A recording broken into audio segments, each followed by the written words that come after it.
I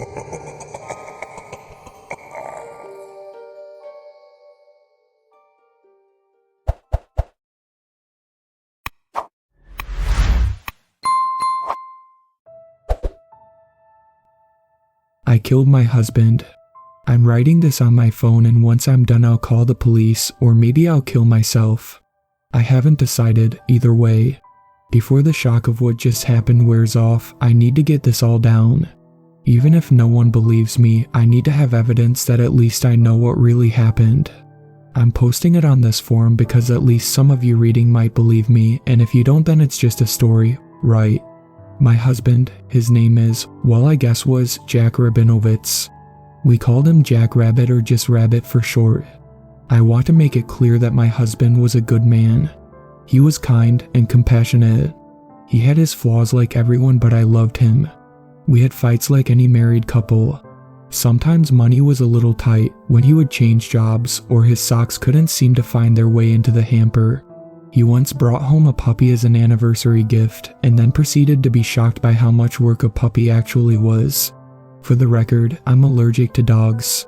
I know you all don't care about who he was or who we were as a couple. Maybe this is self-gratifying, but it's important that you know despite everything, we were happy, we loved each other. I guess none of that really matters anymore. I can sit here and type out all the wonderful things Rabbit was and all the amazing things he did, but it doesn't change the fact that my fingers keep sticking to my screen because my hands are covered in his blood. Do you know what an urban explorer is? For the uninitiated, it's a person or group of people who explore abandoned or forgotten man-made structures. Urbex is technically illegal, but plenty of people do it. It was always Rabbit's thing. He was into the whole urbex scene since before we met. He introduced it to me on our third date. We may have broken into an abandoned supermarket outside our hometown. He used to say that's how he knew I was the one, because instead of ditching him I offered to go in first. I never told him, but I only did it to impress him. That was the thing with Jack though, he was so enthusiastic about the things he loved. You couldn't help but kind of love them too, you know. I'm stalling, I know I'm stalling, but part of me knows once I finish this I'll either be on my way to prison or dead, so please just allow me to reminisce before everything is over forever. Anyways, we did the whole urbex thing. Some couples do trivia nights, we broke into dilapidated asylums. Besides, it was nice to have something just for us. It wasn't a secret, we had plenty of friends who knew we did it, and Jack had online friends who he would swap locations with, but when it came to the actual exploring, it was always just us. It was through his online friends that Jack found out about Anor Glen. Anor Glen was supposed to be the new Los Alamos. Los Alamos was a city created for the development and testing of atomic weapons during World War II. Ever hear of the Manhattan Project? Well, the people who worked on that project and their families were relocated to secret cities like Los Alamos. Anor Glen wasn't founded until after the war, but that's where the Cold War comes in. Everyone was just waiting for the next atomic shoe to drop. So, the government created Anor Glen as a way to keep their top scientists and newly acquired ones under close surveillance, while the top minds of the nation busied themselves with the new creation of weapons. I'm willing to bet that you've never heard of Anor Glen though. That was part of the reason Rabbit wanted us to come here so badly. It was the mystery of it all. Anor Glen was a perfectly fine little community one day, and the next day every single living soul was gone. Every single man, woman, and child just disappeared one day, and no one knows why. I mean, the government says it was because there was unstable tectonic plate activity underneath the testing sites, so they had to evacuate. Which, if you think about it too much, doesn't really make sense. Unstable tectonic plates is a fancy way of saying earthquakes, which, sure, wouldn't be ideal underneath atomic weapon test sites, but there is no historical record of any earthquakes in the area of Anor Glen or within a 200-mile radius. There were whispers of human testing and chemical weapons, but in the end the secret of what happened at Anor Glen died with its residents. Of course, there could be some people alive today who lived through it, but if there are, they've never come forward. Rabbit was chomping at the bit to explore this place because if we did, we would be the first ones to ever release the findings. That was the second part of the mystery. Anyone who claimed to go to Anor Glen was never heard from again, or at the very least never posted about it anywhere. Of course, it could be because it's still technically property of the US government, and a trespass charge on the federal level isn't going to be a slap on the wrist. Still, the fact that no one was ever heard from after they claimed to visit the town was compelling. Jack decided that with all of our experience and our newly purchased body cameras, we would be the first to get in, get some footage, and get out without anyone being the wiser. We would post it anonymously on Reddit and bask in the glory of internet karma. I know the stakes seem so high for a payoff that would net us practically nothing, but this place, it was like a siren song from my husband. He needed to come here. I felt the complete opposite. From the moment I heard about this place, I wanted nothing to do with it. If I'm being honest, and frankly I don't think I have any reason not to be, I was done with urban exploring. It was fun when we were young and the stakes were low, but it felt like every location was just never enough for Rabbit. He needed more danger, more thrills. He was never satisfied. He was chasing something and I don't think he even knew what he was chasing. Anor Glen wasn't his white whale. Nothing ever would be. He wouldn't stop until something bad happened, and I guess it did. I did. We started driving earlier this afternoon. The coordinates that Jack got online put Anor Glen somewhere slightly west of Badlands National Park in South Dakota. We drove for hours. The whole time Jack couldn't stop talking about how this would be our greatest adventure yet, how we would be legends for finally cracking the case of what happened. I interjected that breaking in and snapping a few photos wouldn't solve a decades-old cold case that technically was solved, but he wasn't listening. I used to find it endearing the way he would fully invest himself into something. Nothing mattered except for his ultimate goal, but then he would change his mind and his next big adventure was somewhere else. Sometimes I think he forgot I was my own person and not just another accessory to pack in his kit. I'm sorry, I didn't mean that. I don't know why I said that. Jack was a good man, a very good man. Anyways, we drove for so long eventually the road turned from pavement to packed earth, and our little Subaru skipped across the desert landscape so many times I thought for sure we were going to roll over. I just kept thinking if we died out here no one would find our bodies. It would take a few days for people to even realize we were gone. We had a bad habit of packing up and leaving town unannounced to go on our expeditions. Besides, Jack didn't want anyone to know we were going out here. He didn't want to risk someone telling the wrong person and have us end up in handcuffs miles from the main entrance. We pulled up to the front gates of Anor Glen at around 7 p.m. The sun had already set. The sky was a dark bluish purple like an ugly bruise. Jack switched on his body cam and helped me into mine. Remember, we stick together. No Rabinowitz left behind. Jack gave me a quick kiss on the forehead, but he started looking back at the car with a hint of something in his eyes. If things go south, and they won't, but if they do, he leaned forward and pressed the keys into my hands. You run, got it. I'm serious. If we see lights or sirens and you outrun me, do not stop.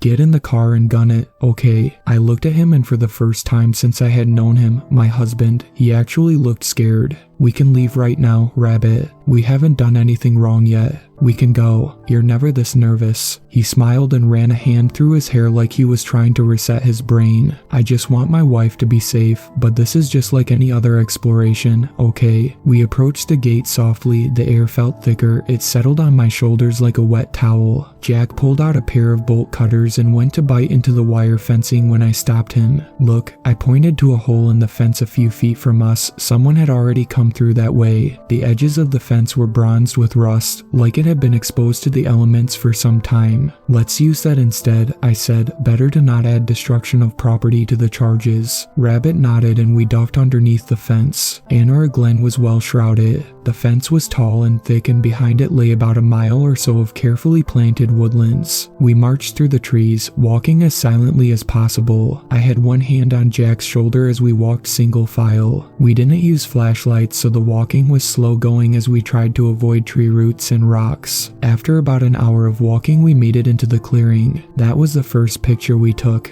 The first thing we saw as we exited the tree line was the gaping mouth of a cul-de-sac. Around it sat squat little houses, baked to pale pastels from the years of sunlight. Jack didn't move for a moment, taking it all in. I watched as he stood, mouth slightly open, staring at the most perfect little neighborhood. Holy shit, he whispered. He took my hand and we continued walking. The street lamps were still lit, casting eerie shadows across the still perfectly smooth sidewalk. Cars still sat parked in their allotted driveways. Mailboxes still remained like sentinels at the beginning of every yard, each one flatly labeled in clean white lettering, Smith, Robertson, Jones. Do you think those were their real last names? I whispered. Rabbit shook his head. I wouldn't be surprised if everyone here was living under some kind of assumed identity. We came to the intersection of Antietam Street and Samuel Boulevard. Rows of empty houses stood in front of us, expanding in every direction. In the distance, an imposing glass building sat on top of a hill. That must have been the main lab, Rabbit said, pointing. God, this place is amazing. I didn't say anything. I had the sudden violent urge to run. Jack, I tried to start, but he was already jogging down the street.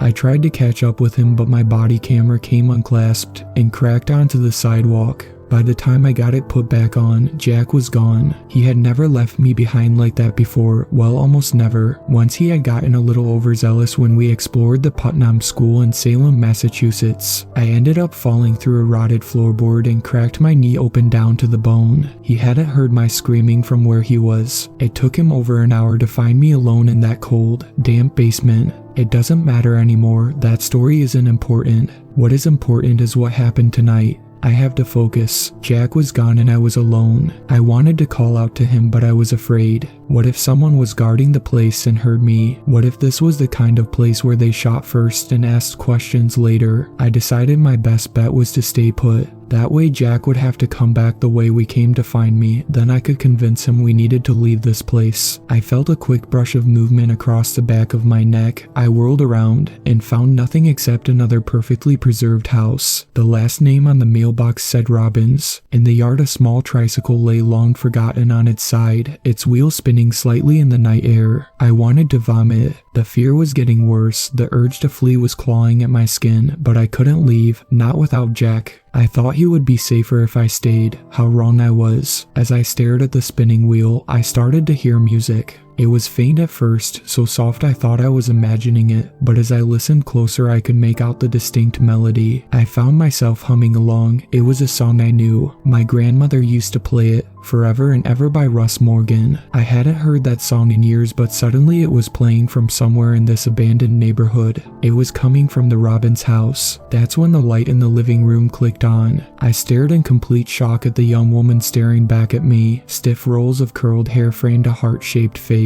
Plump ruby red lips pulled into a smile as she looked at me. Her slender frame was wrapped in a delicate gingham dress. A stiff white apron was pulled tightly over her waist. For a moment, she looked like a doll, until her hand softly rose to her chin and she waved. I watched as her eyes sputtered and fizzed like static on a television. I opened my mouth to scream, but then the world went black. When I opened my eyes, I was staring into an almost empty teacup. Honey-colored dregs were circling the bottom. "Isn't that better, Natasha?" the woman asked. Her voice was warm. She studied me with the same inhuman eyes, and I felt myself nodding. "Now, you were just telling me about Mr. Rabinovitz. He sounds like a nice man," she said curtly. "He is," I heard myself say even as I had no memory of opening my mouth. "Well, he is most times," I continued. My brain felt like it was splitting in two. One part of me wanted to run to get away from whatever this thing was, grab Jack and get to the car and never ever come back to this fucked up place. But the other part of me began to sink further into the sofa. The teacup still felt warm and inviting in my hand.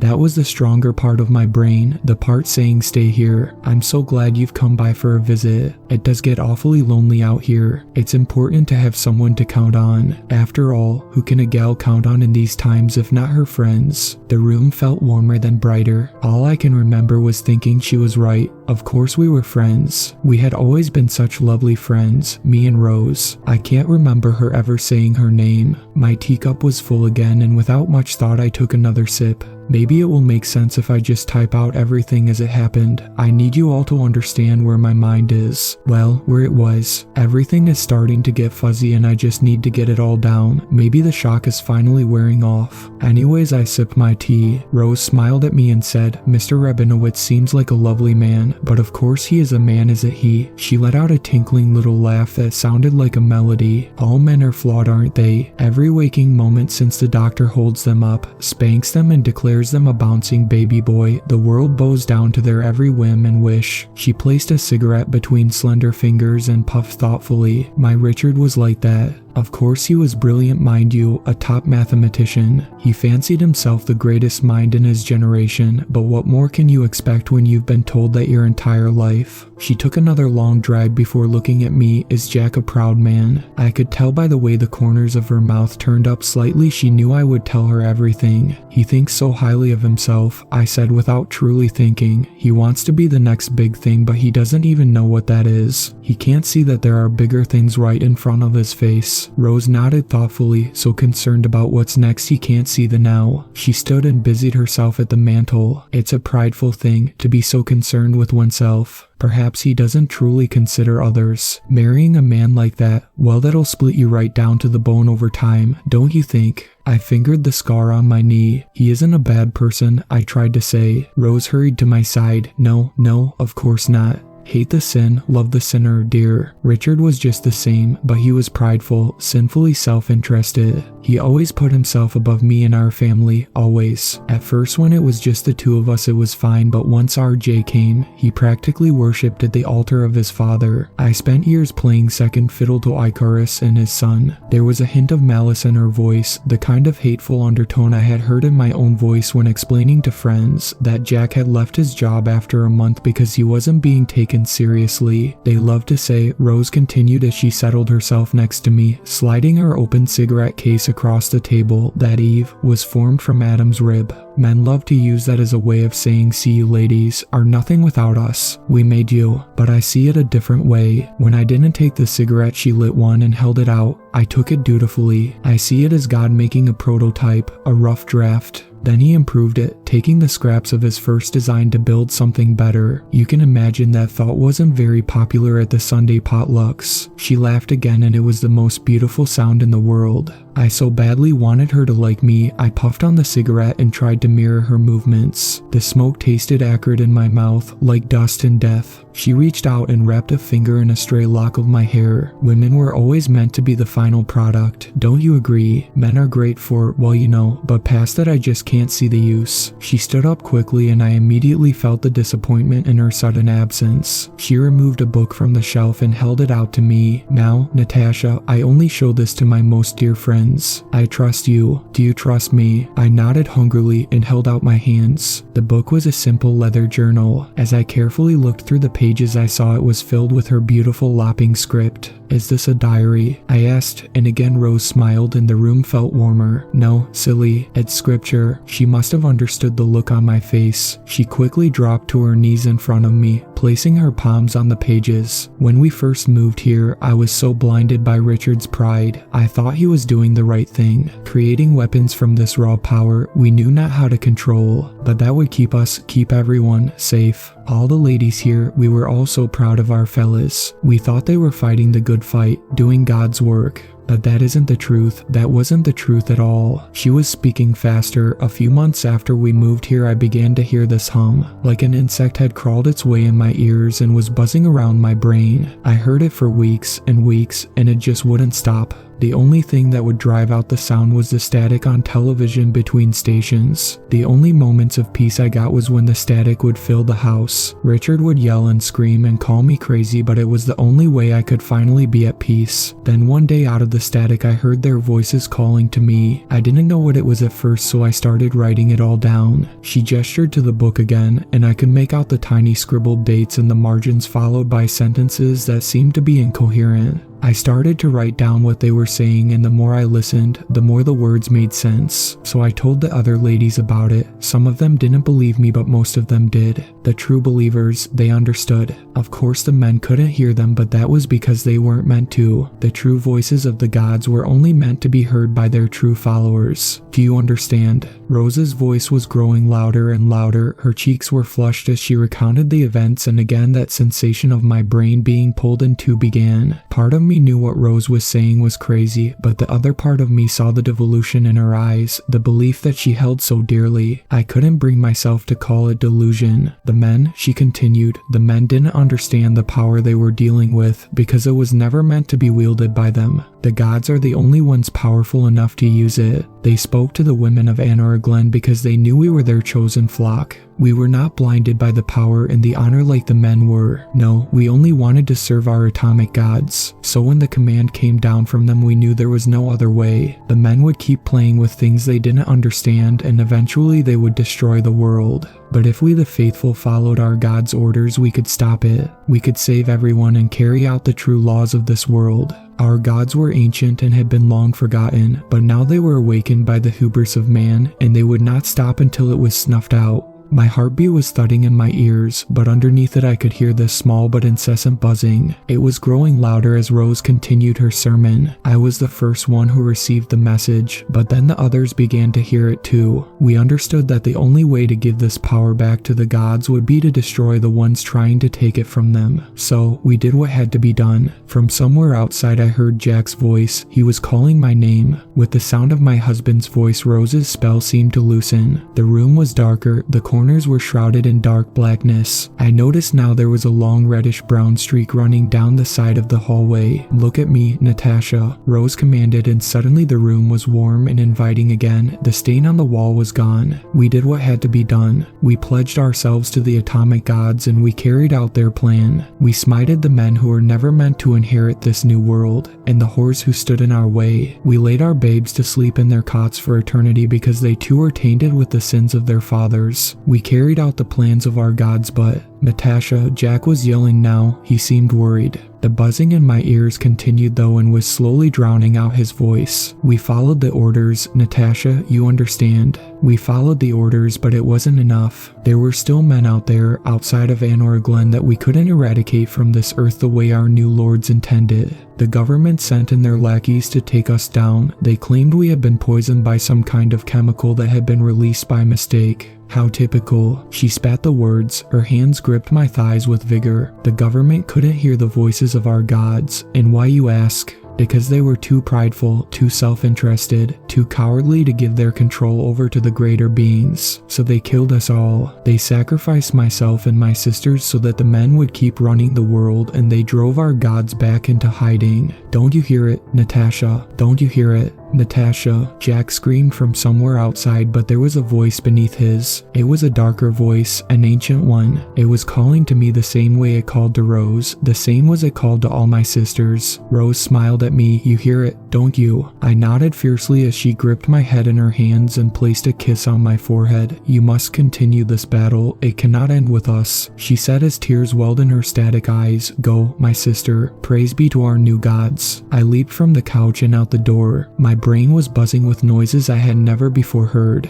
Ancient voices were crackling in a language I didn't understand, and I felt the world spin off its axis. I saw Jack standing in the middle of the road then. He ran toward me, arms outstretched. "We have to go. Now." This place wasn't abandoned. It was a chemical spill. "It's not safe. We have to go now." He pulled on my arm, but as I looked behind him I could see all the lights of the houses turn on, and all the women of Anor Glen stepped outside of their houses. "No," I screamed at him. "You do not get to decide." Jack looked confused as if I had just slapped him. "Natasha, honey, we have to go. We can talk about it in the car, but I found this notebook in one of the labs in." "You went to the lab?" I asked. The eyes of my sisters bore into me as I questioned Jack. "Yes, but..." "You wanted their power too." "What? Natasha, did you hit your head? What is wrong with you? We have to go. Put your mask on. We need to get out of here." He held out the mask to me and I threw it to the ground. "You are just like them. You are a prideful man too. You wanted their power just like the rest of them. You can't understand that there are things in this life that aren't meant for you. Not everything in this world is meant for you. I am not meant for you. I am one of the chosen," I screamed. My sisters' voices were chanting in my ear. "Kill him. Kill him." Jack looked as if he was going to vomit. "We need to get you to a hospital. You must have been exposed to something. I knew you wouldn't understand. How could you? I finally have something that can't be made yours, and you are just sick to death over it. I am the mouthpiece of our new lords, and you will bow to them. Jack slapped me hard across the face. I'm sorry, I love you, but I need you to break out of this and we need to get you help. See, Rose screamed from her front doorstep. He beats you because he cannot comprehend that he is beneath you now. Strike him down and obey the gods. I understand you. I called out as tears streamed down my face. There is no one there, Natasha. What the fuck is going on? Kill the non-believer, Rose screamed. The voices of the other woman were still scorching my eardrums. Kill him, kill him, kill him. I couldn't see straight anymore. Jack's face was a blurry mess. Kill him, kill him. He lunged toward me. Kill him. I didn't even know I had the knife in my hand until it was plunged deep into his chest. Suddenly the sound stopped. The voices were silent and the houses was once again dark. We were alone in the middle of the road. We had always been alone. Jack collapsed to the ground and I fell beside him. Matt, he was trying to speak but there was a gurgling sound coming from the back of his throat. Jack, oh my god, Jack, I'm sorry, I didn't. Please don't. I ripped the knife out only to remember the one thing I was supposed to do was to leave it in. I pressed hard on the wound but the blood swallowed my hands. As Jack sputtered and coughed, his eyes started to glaze over. Please, he whispered, but then his head dropped down to the pavement with a sickening thwack, and he was gone. I kept pushing on his chest, but I think I knew he was gone. I threw myself over his body and screamed. I cried and cursed. Vomit forced its way through my mouth and splattered across the concrete. A rain slowly moved its way in, and I laid beside Rabbit and prayed the water would drown me. At some point I got up and made my way back to the car. I typed this all out and now I am sitting here looking at a rising sun and wondering what to do next. Either way, I am posting this here so that the secret of Anor Glen doesn't die with me. Never come to this place, never try to find it. Stay away from Anor Glen and pray you never hear the calling of the atomic gods. Thank you to my superfans, Sweet Black Swan, Tacy, and Brooklyn. I really appreciate you guys supporting my channel, and I look forward to making more content for everyone.